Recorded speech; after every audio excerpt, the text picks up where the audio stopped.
Okay, hello everybody. Welcome back to my channel today. I'm Calvin, and today we're back to our Second World War topic. Today we will talk about the Battle of the Atlantic. So, as both of you guys must have known, that the Atlantic is a very famous sea on the world. So, it has very different kind of mystery and also many kind of ships that sunk under it. That it was called a watery grave.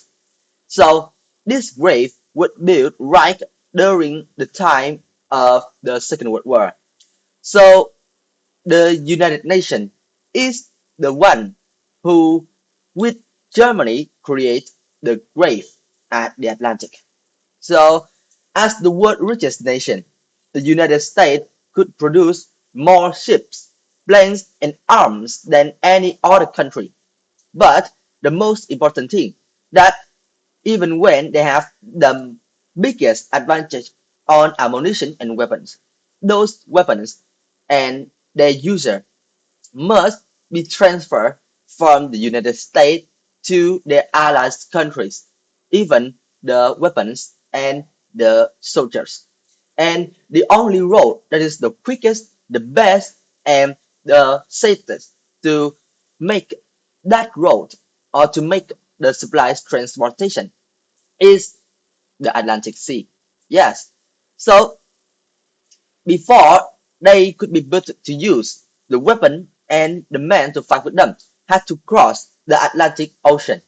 For most of the war, the Atlantic was a bleak battleground between the German submarines and Allied ships in a desperate struggle for control over the best supply route to Britain. So first, we need to talk about how that the convoys were made or used to go through the Atlantic.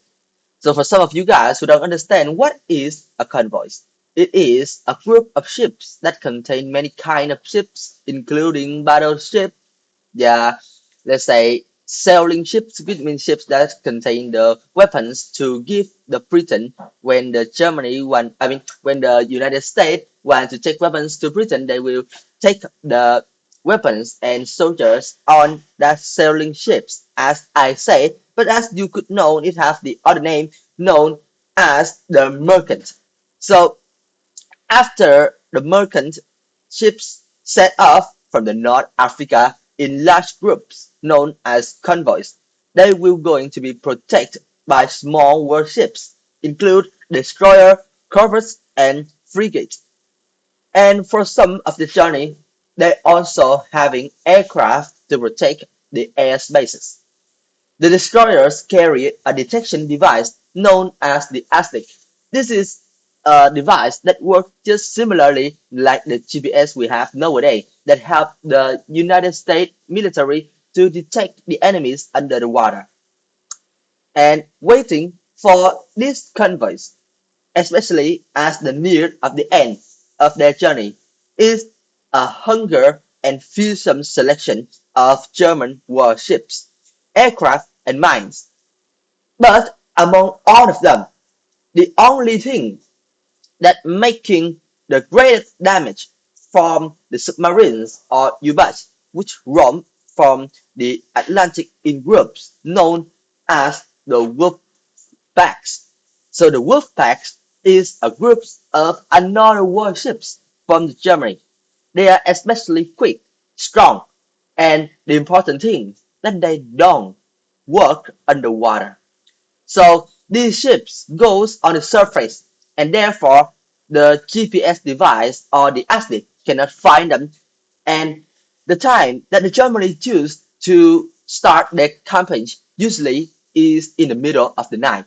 And because of that, the soldiers of the United States could hardly or barely notice the attack until they really have one or more than one of the ships sank down. And because of that, during the first stage of the Atlantic War, there are many U-boats and merchant ships from the United States were sunk or destroyed by the Germany, I mean. And of course, the submarine used powerful cannon or torpedoes to sink the Wolfpack ships encountered. Life aboard the submarine was also very uncomfortable and dangerous. The submariners have to sleep in bunks or hammocks right next to the torpedoes, which is the explosive bomb, or you could say explosive rocket bullet. Oh yeah, they have many names, so I'll just talk about what I understand, alright? So, besides, they also have to sleep like in the engineering room or the control room. And those places is a very important but also dangerous place. So, for example, the torpedoes is the place that contain the torpedoes. All right, the torpedoes room contain a lot of torpedoes, and those torpedoes, as I said, have the explosive power. So when the men sleep next to that room, just a slightest sign of attack, or just even a fire like a cigarette or something kind like that, would make the whole ships explode and gone.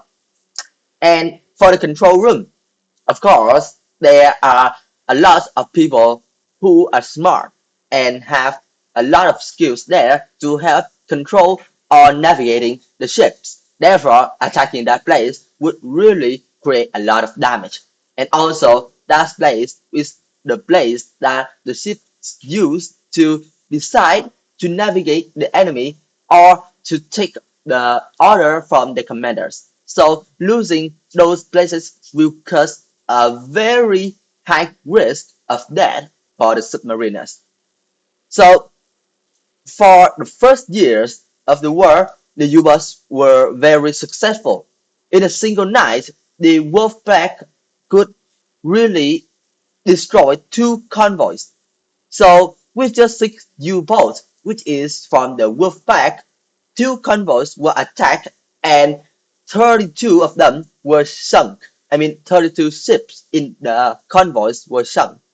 Then in 1942, they claimed an average of 96 ships a month that sunk down into the Atlantic Ocean. The Allies couldn't afford such losses. But of course, because the United States is the most rich or the richest nation on the world, so they fought back with new developed equipment and weapons. Escort ships were fitted with much improved radar, which enabled the enemies to be reviewed on the surface instead of underwater. And because of this, they have to change their attacking tactics. The Germany, from attacking with the style of hit and run on the surface, now has to move slowly and carefully under the water. And this thing is more difficult, obviously. So this was so effective that the submarines were forced to attack from underwater, and as I said, obviously it was more difficult and more ineffective than hit and run statics and making small yet effective attack from the surface. Then we also have new aircraft from the United States. So those aircraft with a longer range were able to target the U-boats, which is the Wolfpack, out in the middle of the Atlantic. And because of that, they have a very big advantage on making the first attack even before the enemies could create or start their surprise attack campaigns on the convoys. The Allies also managed to crack the secret code used by U-boats to communicate with each other. Therefore, they could foresee and review the position or even forewarn the attack. So, because of being forewarned about the attack, the convoys were able to defend themselves more effectively through after the first stage of the war. Then come to 1943 in March. At the height of the battle, U-boats sunk 105 Allied ships per month, but American shipyards were building 140 ships a month, which enabled them to keep supplying their allies. The German Navy, on the other hand, was being gradually worn down. Submarines losses were increasing, and new ones couldn't be built quick enough to replace them. Then, by 1944, when the Allies were preparing to invade France, the Battle of the Atlantic was almost over. So, nearly 2 million soldiers and tons of weapons, military supplies, and other stuff has crossed down the Atlantic Ocean. And every man on the ships that sunk, only like 80, 20% of them survived, and the other 80 almost, yeah, mostly dead. So, in the closing stage of the Atlantic War, the average U-boat lasts only 1 or 2 missions before it was sunk. So for some of you guys who don't understand what I've just said, I'll explain it a little bit more clear. A little bit clearer. So I mean that by average, according to the numbers, the average numbers, if the if a U-boat was created, then it will last for 2 months in average. Average before it sank down the sea, or 2 missions. All right. So nearly 1,200 U-boats from the Wolfpack of the Germany fought in the war, and 2 per 3 of them were sunk, with a loss of over 30,000 to 40,000 men. All right.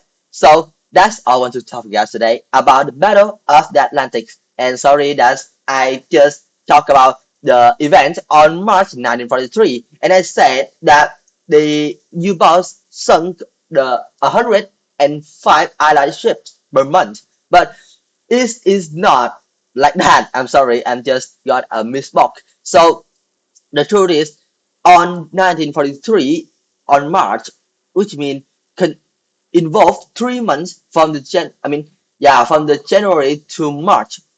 So in that 3 months, the Germany and the U-boats just sunk 105 ships from the United States. But they, on the other hand, create more than 100 ships, or over 141 per month. So that's why I say they are able to afford the loss of the war. All right. So that's all I want to talk to you guys today about the Battle of Atlantis. And now I think I'll need to go to take care of my stuffs also. So that's all I want to talk to you guys today. Thank you for listening, and I'll see you guys in my next video. And now I think it's time for us to say farewell. So goodbye.